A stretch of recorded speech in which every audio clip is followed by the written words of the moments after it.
Hello guys, welcome to my channel Mechanism, and today I'm going to discuss about the difference between the impulse and reaction turbine. Or in the last video I discussed about the impulse turbine, so to discuss about the reaction turbine here, it is a good idea to compare both so that we can get a better idea about what is impulse turbine exactly and what is exactly a reaction turbine. Clear? So I'm going to start with the first part of it that I have already done. So I'm going to start with the impulse turbine part. Okay, so we already know that what exactly is an impulse turbine. So this is the diagram of impulse turbine and this is the diagram of reaction turbine that we are having. So in the impulse turbine, two parts are very important. First one is called nozzle.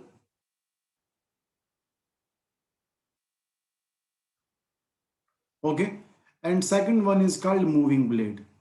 So these are the two very important parts of a impulse turbine, moving blade. Clear? So what exactly is happening? This entire thing that I'm having over here, this thing, clear? It is nothing but it shows the velocity with which the fluid comes out from the nozzle. Clear? And it is entering to this towards the moving blade part.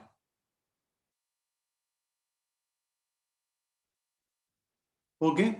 So this over here represents the nozzle and this one over here represents the moving blade. तो what exactly happens in nozzle, you all of you know that nozzle में हमेशा आपकी जो velocity है वो क्या करती है, वो increase करती है, और जो वो increase होता है velocity में, it is done at the expense of drop in pressure.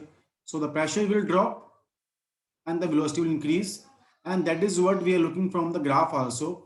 This is basically two graphs that I'm drawing over here.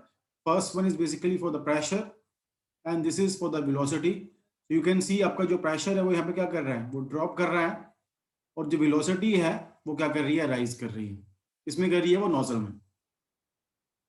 Okay, इसको यहाँ पे इस तरह से ड्रॉ करा गया है, बट एक्जैक्टली जो है वो नोजल से ही आ रहा है. यहाँ पे कुछ भी नहीं हो रहा है, जो ये वाला आपको पोर्शन शो हो रहा है, दिस थिंग जस्ट गाइड होके वो स्ट्राइक कर रहा है किसको, मूविंग ब्लेड को. तो ये वाला आपका जो पार्ट है, ये सारे क्या है, they are basically moving blade. Clear?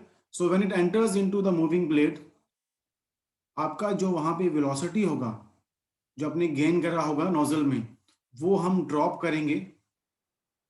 So the velocity will drop but the pressure will remain constant. So pressure remains constant when it passes through the nozzle. Clear? So if I have to write some very important points about the impulse turbine, moving blade में क्या हो रहा है, आपका pressure क्या रह रहा है, constant रह रहा है, और velocity आपकी drop कर रही है. Clear? So these are the very few important points about the impulse turbine.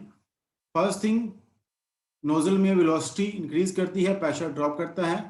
Second thing, moving blade में आपका हमेशा क्या रहेगा, pressure constant रहेगा. Third point, we can say that only kinetic energy is available at inlet of turbine. इसका basic meaning क्या हुआ, जब आपके पास मूविंग ब्लेड में वेलोसिटी ऑफ स्टीम जो एंटर कर रही है, मूविंग ब्लेड में हम सिर्फ kinetic energy which is there because of the increase in velocity of the steam in the nozzle, उसी को यूज कर रहे हैं, प्रेशर आपका कांस्टेंट रह रहा है. So it is only the kinetic energy of fluid that is actually available at the moving blade, जो कि एक्चुअल में वर्क करेगा ऑन द ब्लेड और पावर को प्रोड्यूस करेगा. तो जो अंडर कंसिडरेशन है वो आपका मूविंग ब्लेड ही है. मूविंग ब्लेड में आपके पास सिर्फ kinetic एनर्जी अवेलेबल है जिसको आप यूटिलाइज कर रहे हो, तभी आपका जो वेलोसिटी है उसमें क्या हो रहा है, वो ड्रॉप हो रहा है. So we can say only kinetic energy is available at the inlet of the turbine. Okay, next point जो आपके पास रहेगा, फोर्थ पॉइंट, वो क्या रहेगा आपके पास, that if we say that there is no friction on the blade, अगर आप मूविंग ब्लेड में फ्रिक्शन के इफेक्ट को काउंट नहीं करते हो, इट मीन्स आप बोल रहे हो कि के की वैल्यू कितनी है, वो 1 है, तो इस केस में हमेशा ही जो आपका वी आर है उसकी वैल्यू किसकी इक्वल आएगी, वी आर 1 की इक्वल आएगी. That we all know. Clear? Fifth point जो आपके पास मेन है, that no enthalpy drop take place, no enthalpy drop take place in moving blade. Moving blade में आपका जो प्रेशर है वो कांस्टेंट है। अगर आपका प्रेशर कांस्टेंट रहेगा इट मींस एंथैल्पी ड्रॉप वहां पे नहीं हो रहा है। तो एंथैल्पी ड्रॉप की जो वैल्यू है मूविंग ब्लेड के लिए इन केस ऑफ इंपल्स टरबाइन वो क्या आएगी, जीरो आएगी। Why? Because in the moving blade pressure remains constant. It mean जो भी आपका एंथैल्पी ड्रॉप हो रहा है यहाँ पे इंपल्स टरबाइन में वो सिर्फ कहाँ पे हो रहा है, नोजल में हो रहा है। Clear? All of you know nozzle में क्या हो रहा है, प्रेशर आपका ड्रॉप करता है और वेलोसिटी आपकी राइज करती है। इट मीन जो भी एंथैल्पी ड्रॉप हुआ सिर्फ कहाँ पे होगा, वो नोजल में होगा, मूविंग ब्लेड में नहीं होगा। बिकॉज मूविंग ब्लेड में हम क्या बोल रहे हैं, प्रेशर रिमेन्स कांस्टेंट। क्लियर? तो ये कुछ मेन पॉइंट्स हैं about the impulse turbine that no enthalpy drop take place in the moving blade because pressure remains constant.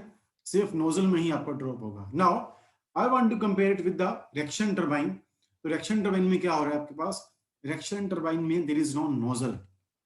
We are having two types of blade. Clear? First one is called, I will write over here, मैं यहाँ से start करता हूँ इसके नीचे वाले portion से। तो what ever points I will discuss they will be about the reaction turbine. Clear? तो रिएक्शन टरबाइन में फर्स्ट पॉइंट आपके पास क्या आ जाएगा, रिएक्शन टरबाइन में आपके पास दो चीजें मेन है।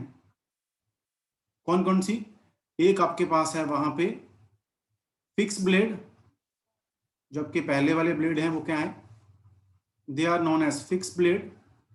और दूसरा आपके पास क्या है, second we have moving blade. Okay, now you can see it from the diagram. Clear? ये आपके पास क्या है, ये आपके मूविंग ब्लेड्स हैं जो आपको यहाँ पे शो हो रहे हैं, जितने भी यहाँ पे ड्रॉ करे हुए हैं, all of them are moving blades. और जो भी हम यहाँ पे ड्रॉ कर रहे हैं they are basically fix blade. Clear?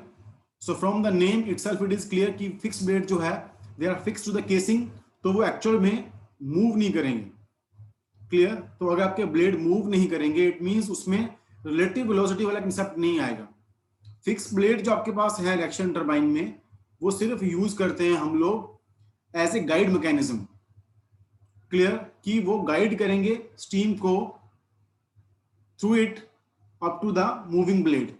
And one more thing that fix blade जो है they will behave like a nozzle. तो उनकी जो शेप है, जो ज्योमेट्री है फिक्स ब्लेड की, वो इस तरह से होगी that whenever the steam will pass through the fixed blade what will happen, again यहाँ पे दो ग्राफ्स हैं, एक प्रेशर के लिए है और दूसरा वेलोसिटी के लिए है। Clear? This is for the pressure.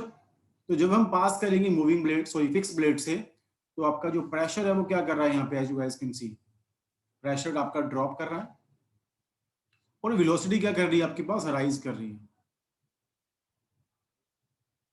It is similar to a nozzle. Nozzle में भी हम लोग यही करते हैं। क्लियर? बट यहाँ पे हम नोजल ना यूज करके फिक्स ब्लेड यूज करते हैं जिनकी ज्योमेट्री इस तरह से है that they will behave like a nozzle, but we are using them as fix blade only. Clear? तो फिक्स ब्लेड में क्या हुआ, आपने फिक्स ब्लेड में आपने प्रेशर को ड्रॉप किया और वेलोसिटी को इंक्रीज किया just like a nozzle. Now after that they enters into the reaction turbine. Reaction turbine में क्या होगा, जो आपने वेलोसिटी इंक्रीज करी थी वो आपकी ड्रॉप कर जाएगी क्योंकि इसको आपको यूज करना है। At the same time the pressure will also drop. Clear? So this is basically velocity at the exit and this is my pressure at the exit point. It means मैं क्या कर रहा हूं, मूविंग ब्लेड में हम pressure को भी drop कर रहे हैं और वेलोसिटी को भी ड्रॉप कर रहे हैं। इट मींस मूविंग ब्लेड में नाउ एक्चुअल में वर्क प्रोड्यूस करने के लिए we are not only using kinetic energy but we are using pressure energy also. Clear? तो मैंने यहां पे क्या लिखा था आपके पास इंपल्स टरबाइन में, that only kinetic energy is available at the inlet of the turbine blade. Reaction के पॉइंट्स में क्या जाएंगे रिएक्शन टरबाइन में, first point that both kinetic energy as well as pressure energy is available is available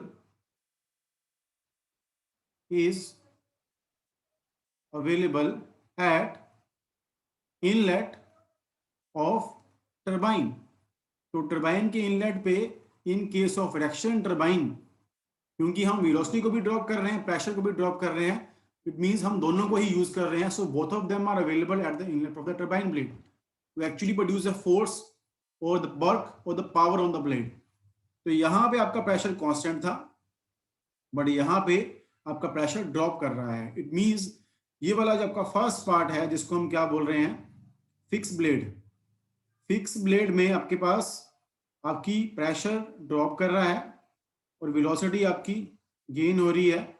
where as ये वाला जो आपका portion है जो कि किसका है, मूविंग ब्लेड का है, मूविंग ब्लेड में आपकी प्रेशर ड्रॉप हो रही है as well as velocity will also drop. Clear? So pressure will not remain constant, so we are using both of the energies. Clear? Second point क्या आएगा इसमें, रिएक्शन टरबाइन में। Clear? We say that no enthalpy drop in the moving blade in case of impulse turbine, but reaction में pressure drop आपका कहां पे हो रहा है, दोनों में हो रहा है। यहां भी आपका प्रेशर ड्रॉप हो रहा है, यहां भी आपका प्रेशर ड्रॉप हो रहा है। वेयर एज इंपल्स में सिर्फ नोजल में प्रेशर ड्रॉप होता है, मूविंग ब्लेड में प्रेशर ड्रॉप नहीं होता है।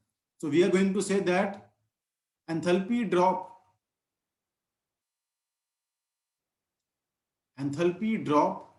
will take place in moving blade, तो इसमें आपके जो मूविंग ब्लेड है उसमें एंथैल्पी ड्रॉप होगा बिकॉज आपका प्रेशर ड्रॉप कर रहा है। तो इसमें क्या हो रहा है, एंथैल्पी ड्रॉप आपके पास कहां पे हो रहा है, delta H heat drop, enthalpy drop flix blade में भी होगा और आपका एंथैल्पी ड्रॉप इसमें मूविंग ब्लेड में भी होगा। दोनों ही ब्लेड्स में आपके पास एंथैल्पी ड्रॉप रहेगा इन case of the reaction turbine. Clear? और पूरी की पूरी स्टेज में जो ड्रॉप आया वो क्या आया, heat drop in the fix blade plus heat drop in the moving blade will be equal to the total heat drop in the entire process of the reaction turbine. Clear? And one very last important point of reaction turbine में third point, if I say that there is no effect of friction, मैं K1 ले रहा हूं, even then the relative velocity VR1 जो outlet पे उसकी value आएगी, it will be more than the inlet part of it. It means जब कोई भी स्टीम पास करेगी इन the moving blade of the reaction turbine, उसकी जो रिलेटिव वेलोसिटी है, relative velocity will always increase, हमेशा इंक्रीज करेगी। वो यहां पे क्या आ रही थी, वो कांस्टेंट आ रही थी, बट यहां पे वो इंक्रीज करेगी। क्यों इंक्रीज करेगी? बिकॉज काइनेटिक एनर्जी और प्रेशर एनर्जी दोनों ड्रॉप हो रहे हैं। तो जो प्रेशर एनर्जी आप ड्रॉप कर रहे हो that will be used basically to increase the relative velocity of the fluid. Clear? तो ये एक मेन फंडा है इसका, इसमें कंफ्यूज नहीं होना है। जब भी मैं बात करूंगा रिएक्शन टरबाइन के फिक्स ब्लेड की, तो फिक्स ब्लेड है इसका मतलब वहां पे आप चाहे प्रेशर ड्रॉप करो सिर्फ वेलोसिटी का गेन रहेगा। बट जब मैं बात करता हूं मूविंग ब्लेड की, मूविंग ब्लेड में इट मींस आपका ब्लेड मूव कर रहा है, तो वहां पे कंसेप्ट आएगा रिलेटिव वेलोसिटी का। तो जितना भी उसमें आप प्रेशर ड्रॉप करोगे वो हम कंट्रीब्यूट करेंगे किस लिए, रिलेटिव वेलोसिटी को इंक्रीज करने के लिए। तो रिएक्शन टरबाइन में relative velocity will always increase even if we are saying that friction is not counted और the value of k is 1. Clear? So this is basically all about the basic difference between the impulse turbine and the reaction turbine. And one last important point, क्योंकि reaction turbine में हम pressure को दो parts में decrease कर रहे हैं, तो रिएक्शन टरबाइन में वेलोसिटी या फिर प्रेशर कंपाउंडिंग रिक्वायर्ड नहीं होता है। तो कंपाउंडिंग जो है वो रिएक्शन टरबाइन के लिए रिक्वायर्ड नहीं है, it is only required in case of impulse turbine. Clear? तो वहां पे हम प्रेशर को पार्ट्स में डिवाइड करते हैं, बट रिएक्शन टरबाइन में ऑलरेडी आपका जो प्रेशर है दो पार्ट्स में ड्रॉप हो रहा है, थोड़ा सा फिक्स ब्लेड में और थोड़ा सा मूविंग ब्लेड में। तो compounding is not required in case of reaction turbine. Clear? So that is all for today from my side. In case you like the video, please subscribe to my channel, that is Mechanical Receptor, and please share the video with your friends also. Thank you very much.